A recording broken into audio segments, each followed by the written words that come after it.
Some of you know this story, and maybe you've had moments like this yourself when you see others your own age and you can't believe how old they look.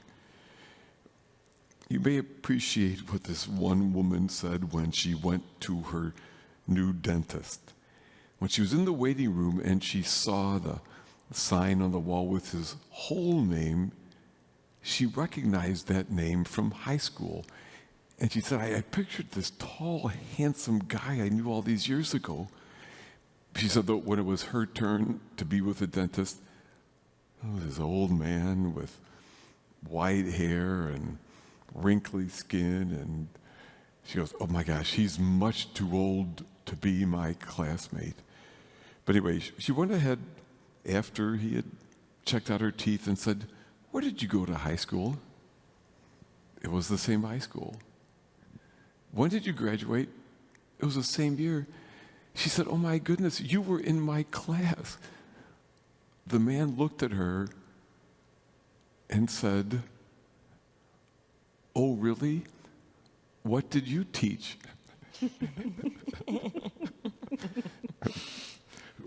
Oh, the cruelty of life sometimes, right? Don't think that didn't bother her for a while after that. And this is a small, unintentional thing. What do we do when we've been hurt in a much more dramatic way, and perhaps even intentionally?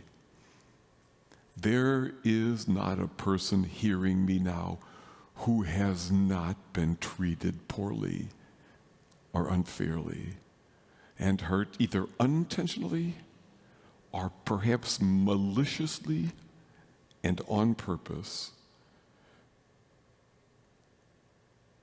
What we do with our feelings about that will, more than most any other thing, determine the kind of people we become and the kind of life we will have. Jesus talks about all of that today. Jesus first reminds us of the old law, he says. I mean, the old law was an eye for an eye, a tooth for a tooth, which was, for the time, not a bad law. It was better than the old maxim, you poked the eye out of my son, I'm going to kill yours. Or, you broke my tooth, wait till you see what I do to you. Now, today, Jesus again does what he did last week. He again meets us right where we are, and then he takes us deeper. He says, you have heard it said, an eye for an eye, tooth for a tooth. But I say, when someone strikes you on the right cheek, turn your other cheek as well. You have heard it said that you shall love your enemies, love your neighbor, but hate your enemies. But I say to you, love your enemies and pray for those who persecute you. He's got to be joking, right? Or if he's serious, he certainly can't be talking to me. I can't forgive what was done to me, and I won't. If that's you, what I would say to you is, you're right. Really, you can't forgive what was done to you.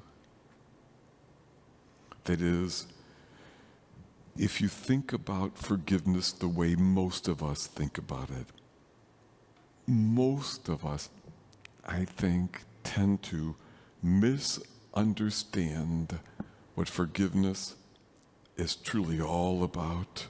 Please don't don't misunderstand.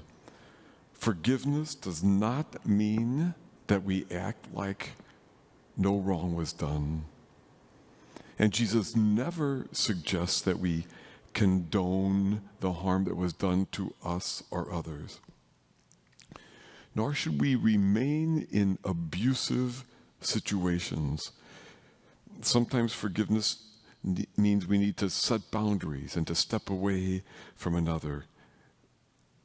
And yes, it's okay to be angry.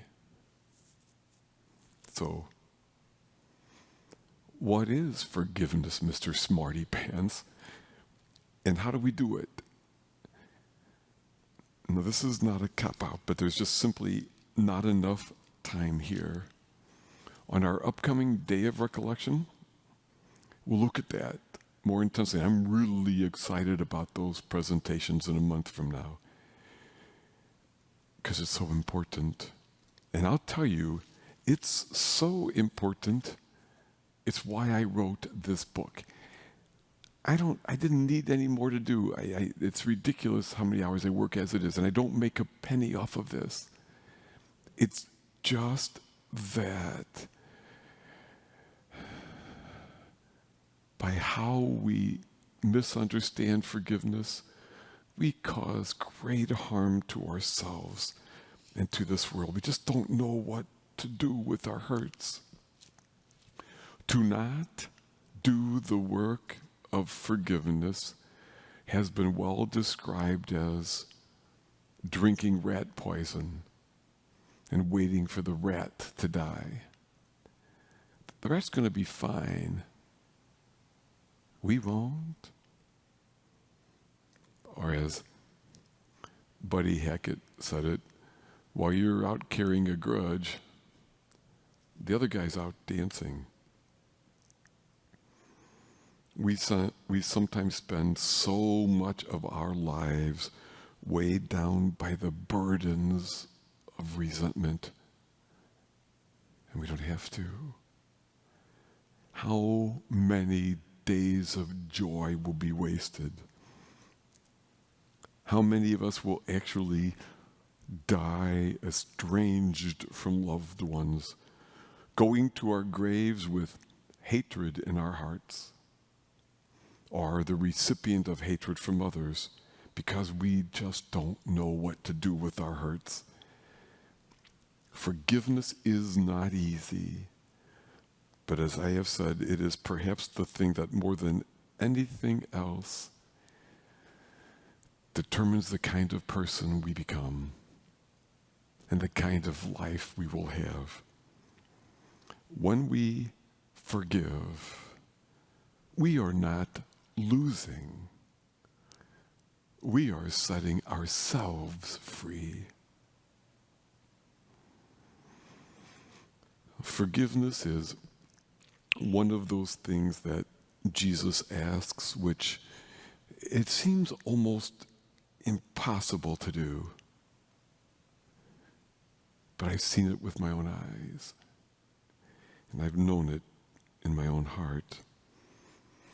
As I told a few of you, the parish where I was blessed to serve before I came here experienced the tragic death of a young man named Sean Reeser.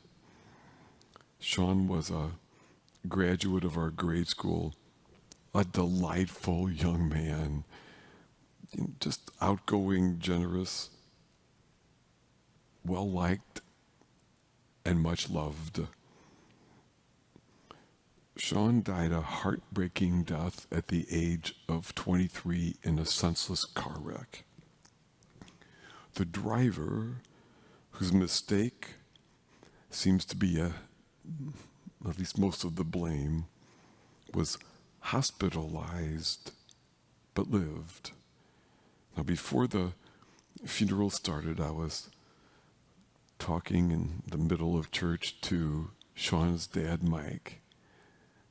Now, Mike was a quiet man who loved the outdoors and a giant of a man. I mean, when I would hug Mike, I kind of felt like I disappeared in his arms. As Mike and I were talking, the young man who caused the accident, the driver, was wheeled in on a wheelchair. He'd gotten permission to be driven in an ambulance so he could be at the service.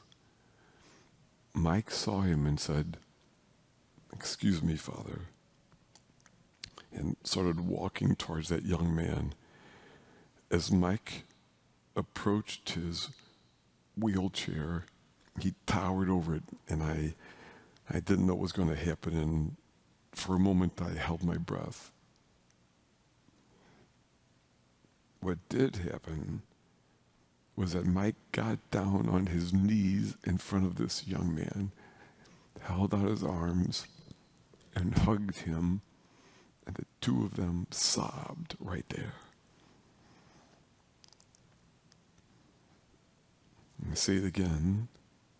Forgiveness is one of those things that Jesus asks, which could seem to be almost impossible. But I've seen it with my own eyes and known it in my heart. And when we forgive, we are not losing. We are setting ourselves free. But don't take that from me. Take it from Jesus, who said, "You have heard it said this, but I tell you, forgive."